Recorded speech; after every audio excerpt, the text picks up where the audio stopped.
there are roughly 122,000 people waiting for an organ. On April 11, 2014, 78,000 of the 122,000 people are active and ready for a transplant. It is also estimated that 8 people die every day waiting for an organ. We all have organs and the opportunity to help save lives just by signing our name.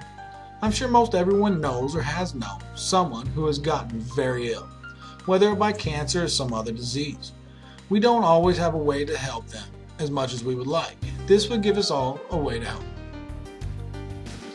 I remember going to the driver's license department when I was 18 years old. They asked me if I wanted to be a donor. I hesitated, didn't know what to say, have never thought about this. Do I want them cutting me open and removing my organs? Will they tear my body up so I can't have an open casket at my funeral? This was the first decision associated with my own death that I would have to make. It is also a very important one that could save someone's life. Everyone should be an organ donor. Donating your organs is a serious decision that everyone should be comfortable with making. You can donate even if you are a smoker or a drinker.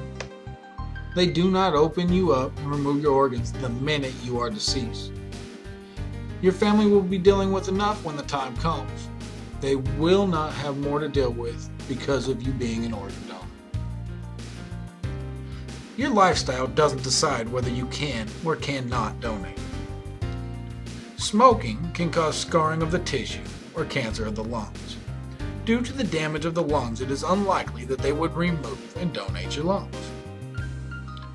Just because your lungs are damaged from smoking, there are other organs that smoking did not harm.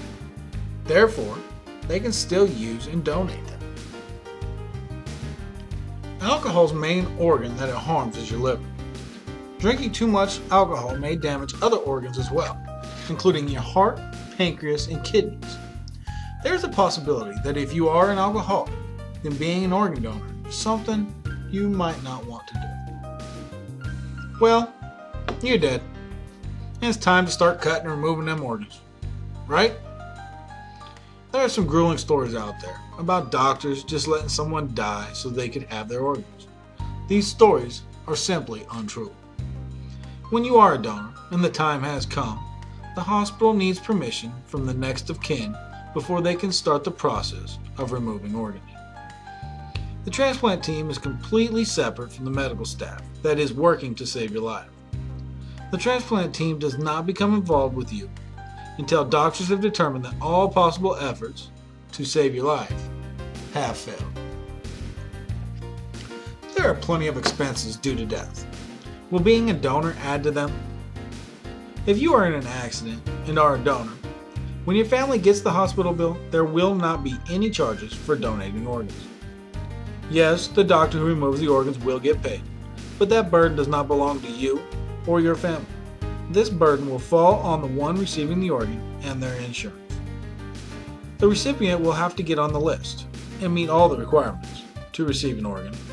They will also have to be ready and waiting to receive the organ.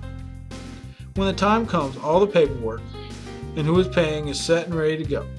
If you have the organ that is needed, they will remove and get it where it is needed without any charge to you or your family. As you can see, there is no reason why you should not be an organ donor. I hope this shows you that donating is the right thing to do.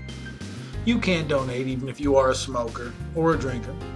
They do not open you up and remove your organs the minute you are deceased. When the time comes, your family will be dealing with enough.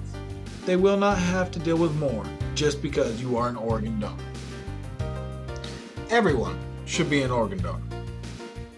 Have you heard the saying, an eye for an eye?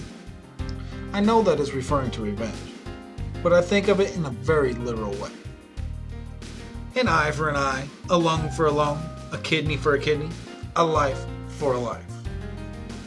If you pass away and still have the ability to help someone live, that is a life for a life.